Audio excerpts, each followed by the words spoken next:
The current event that I chose to speak on is homelessness, more specifically, the executive order that just passed this last week regarding homelessness in America. So, to start off, we'll discuss the role of news and media in a democratic society. The news and media are tools to help inform people to make decisions on how they believe our country should be structured and shaped. Our views of the world are structured by the media that we intake, so depending on how reputable the sources are, the more healthy of a relationship you more likely have with media versus if you tend to fall into disinformation, fake news, propaganda, rabbit holes, there's probably more of an unhealthy relationship there. Democratic rule is designed to promote liberty and equality, liberty being more focused on freedom of expression, where equality is more focused on giving all civilians equal opportunities.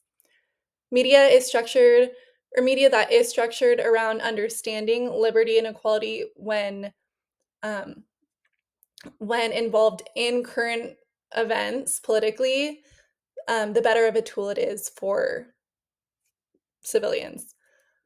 And media's role in democracy is to educate people with the truth so that they are able to make politically informed decisions. So, the Homelessness Executive Order, otherwise known as Ending Crime and Disorder on America's Streets, has been incredibly controversial, again, depending on which content you consume. A lot of people believe that this is an infringement on human rights. This bill essentially just lays out everything that they believe that they need to do um, regarding homelessness where they deem fit.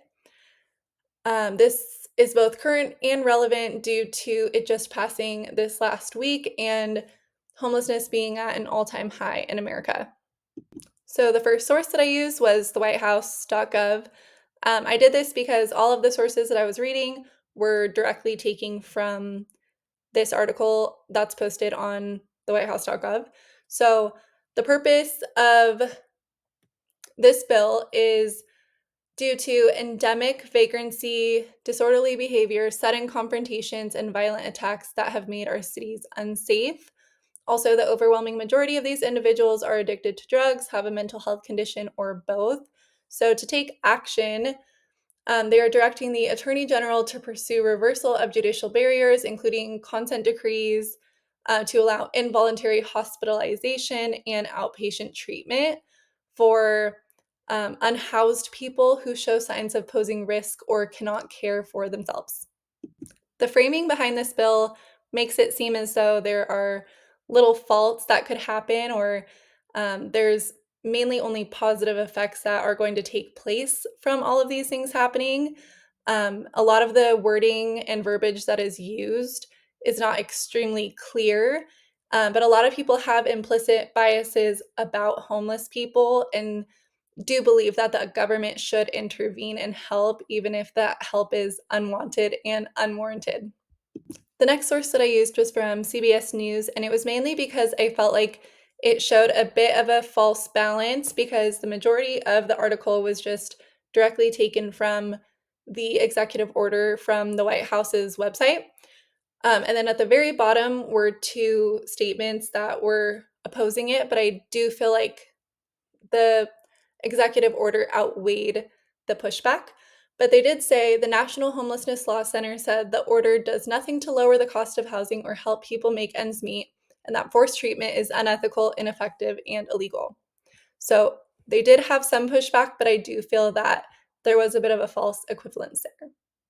The last source that I used was from WLWT5, which is a Cincinnati based outlet, but I liked this one because they quoted directly from um, the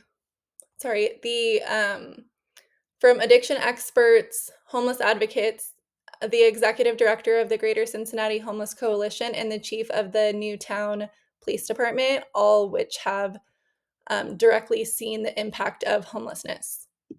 I do believe that this article showed bias, but I believe it's bias in the sense of what the book says, saying good journalism is often biased in favor of broadly shared social goals. And I do believe that homelessness falls under the category of that.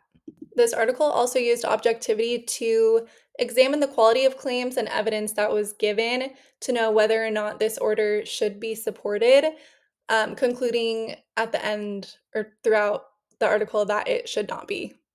I believe that the role of media in society is congruent with what the book says about journalism, saying that the primary purpose of journalism, aka media, is to provide citizens with the information they need to be free and self governing.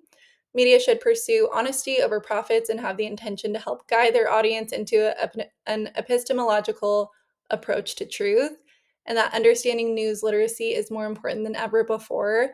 Where there's misinformation, there's propaganda everywhere, it's so important to be able to decipher truth from fake news. Thank you.